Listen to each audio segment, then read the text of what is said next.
조선 역사상 가장 많은 사람이 죽은 사건이 있어요. 무려 1000명이 넘는 선비가 목숨을 잃었어요. 근데 정작 주모자는요? 한 번도 싸우지 않고 그냥 죽었어요. 그것도 도망친 곳이 자기 별장이었어요. 관군이 오는 걸 알면서 거기로 갔고요. 심지어 가족한테 행선지까지 알려줬어요. 이게 도망치는 사람의 행동이에요? 이 사람이 정말 역모를 꾀한 건지, 아니면 누군가에게 철저히 이용당한 건지. 때는 1589년이었어요. 조선을 뒤흔든 그 사건, 지금 시작합니다. 정여립. 이 이름 하나가 1000명의 목숨을 앗아갔어요. 이 당대 최고의 학자였죠. 조선을 개혁하겠다며 평생을 바친 사람이에요. 그 이가 눈독을 들인 제자가 있었어요. 경사와 제자백가에 통달했대요. 학식도 뛰어나고 무술 실력도 남달랐고요. 이인은 그를 두고 이렇게 말했어요. 호남에서 학문하는 사람 중 이 사람이 최고라고요. 그 사람이 바로 정여립이었어요. 서인의 촉망받는 후계자였죠. 그런데 어느 날 정여립이 갑자기 변했어요. 스승이 이를 비판하기 시작한 거예요. 서인에서 등을 돌리고 동인 편에 붙었죠. 이건 당시 엄청난 충격이었어요. 이이의 핵심 제자가 배신자가 된 거니까요. 서인 사람들은 분노했고요. 정여립을 향한 욕이 쏟아졌어요. 이건 단순한 변심이 아니었어요. 당시 조선은 동인이 권력을 쥐고 있었거든요.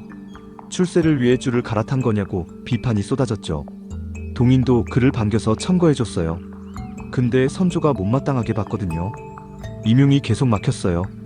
기회를 잃은 정여립은 결국 관직을 버렸어요. 고향 전주로 내려갔죠. 낙향한 정여립은 조용히 살지 않았어요. 진안죽도라는 곳에 서실을 차렸어요. 거기서 대동계라는 조직을 만들었죠. 이게 보통 조직이 아니었어요. 양반, 평민, 노비, 심지어 승려까지 신분을 따지지 않고 다 받아들였거든요.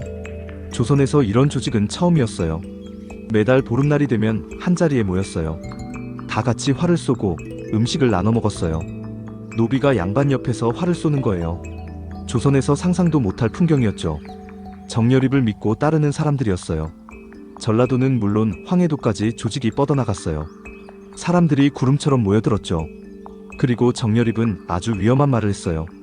천하는 곡물이다. 왕의 것이 아니라는 거예요. 당시로선 이게 얼마나 불경한 말인지. 왕이 곧 하늘인 시대였잖아요. 왕족 혈통이 아니면 왕이 될 수 없는 시대였어요. 그런데 정여립은 그 금기를 입 밖으로 꺼낸 거예요. 심지어 이런 말도 했대요. 능력만 있으면 누구든 왕이 될 수 있다고요. 두 임금을 섬기지 않는다는 것도 잘못됐다고요. 조선 건국 이념 자체를 부정한 거예요. 이 말이 퍼지는 순간 그는 이미 표적이 됐어요. 400년 뒤 민주주의 시대가 오잖아요. 정여립은 그걸 1589년에 말한 거예요. 시대를 너무 앞서간 사람이었을까요? 아니면 그게 역모의 씨앗이었을까요? 그러던 1587년 왜구가 나타났어요. 전라도 해안에 외선이 들어왔거든요. 관군이 당황해서 어쩔 줄 모르는 상황이었어요. 그때 전주부윤이 정여립한테 도움을 청했어요. 정여립은 망설이지 않았어요. 대동계원들을 이끌고 직접 출병했죠. 결과는요. 왜구를 완전히 전멸시켰어요. 그 이후로 대동계의 명성이 더 높아졌어요. 왜구들이 대동계가 온다는 소식만 들어도 달아났대요. 이 조직이 조선 조정 눈에는 어떻게 보였을까요? 1589년 10월 2일 밤이었어요. 조정에 비밀장계 하나가 들어왔어요. 황해도 관찰사 한준이 올린 거였죠. 내용은 충격적이었어요. 정여립이 역모를 꾸미고 있다는 거예요. 겨울에 한강이 얼면 군사를 이끌고 한양을 친다고요. 선조는 즉시 삼정승과 승지들을 불러 모았어요. 심지어 사관 한 명은 들어오지도 못했어요. 정여립 누이의 아들이라는 이유였어요. 한밤중에 긴급회의가 열렸죠. 체포령이 떨어졌어요. 그런데 이상한 일이 벌어졌어요. 정여립이 도망쳤거든요. 그러다 도망친 곳이 진안죽도였어요. 죽도가 어딘지 아세요? 자기가 대동계를 운영하던 별장이에요. 모두가 아는 그 장소로 간 거예요. 도망치는 사람이 연고지로 가요? 거기다 가족한테 행선지를 알려줬어요. 관군한테 오라고 알려준 거나 다름없었어요. 뭔가 이상하지 않아요? 관군이 포위망을 좁혀오자 정여립은 자결했어요. 아들도 함께였죠. 자결. 이 한 단어가 모든 걸 바꿔버렸어요. 살아서 해명할 기회가 사라진 거예요. 역모 여부를 확인할 방법이 없어진 거죠. 근데 조정은 이걸 역모의 증거로 봤어요. 죄 없는 사람이 왜 도망치다 죽느냐고요. 이제 수사는 거침없이 확대되기 시작했어요. 수사 책임을 맡은 사람은 정철이었어요. 서인의 강경파 실력자였죠. 정열입과 편지를 주고받은 사람, 친분이 있는 사람, 전부 잡아들이기 시작했어요. 선조가 밀고자에게 포상을 내리겠다고 선포했어요. 있는 말, 없는 말 다 보태서 고에 바쳤어요. 사건이 걷잡을 수 없이 커졌죠. 동인 핵심 인물 이발도 끌려왔어요. 이발만 죽은 게 아니었어요. 70살 노모까지, 8살짜리 어린 아들까지, 가족 전부가 옥에서 목숨을 잃었어요. 백류양도 새 아들과 함께 죽었어요. 임진왜란 때 큰 공을 세운 정원신도 끌려갔어요. 정열입의 먼 친척이라는 이유였어요. 서산대사도 영모에 가담했다는 의심을 받아 끌려갔죠. 3년 동안 이 일이 이어졌어요. 희생자가 쌓이고 또 쌓였죠. 얼마나 황당한 이유로 죽었냐면요. 조대중이라는 관리가 있었어요. 정열입 자살 소식을 들었는데 눈물을 흘렸어요. 그게 전부였어요. 그 이유만으로 장사를 당했어요. 또 한 관리는 고문 현장에서 고개를 돌렸어요. 동정의 표시라고 했죠. 그것만으로 잡혀가 죽었어요. 선비들은 공포에 떨었어요. 숨을 크게 쉬어도 의심받을 것 같은 시절이었죠. 그렇다면 정열입은 정말 영모를 꾀한 걸까요? 지금도 이 질문엔 정답이 없어요. 학자들이 주장하는 설이 크게 4가지예요. 첫 번째, 송익필 조작설이에요. 송익필이라는 인물이 있었는데요. 동인 세력에 의해 가문이 노비로 전락할 처지였어요. 복수의 기회를 노리다 이 사건을 만들었다는 거예요. 두 번째, 정철 조작설이에요. 정철이 사건을 처음부터 부풀렸다는 거죠. 서인이 세력을 되찾을 절호의 기회였으니까요. 세 번째, 선조 배우설이에요. 사실 왕이 직접 이 사건을 키웠다는 거예요.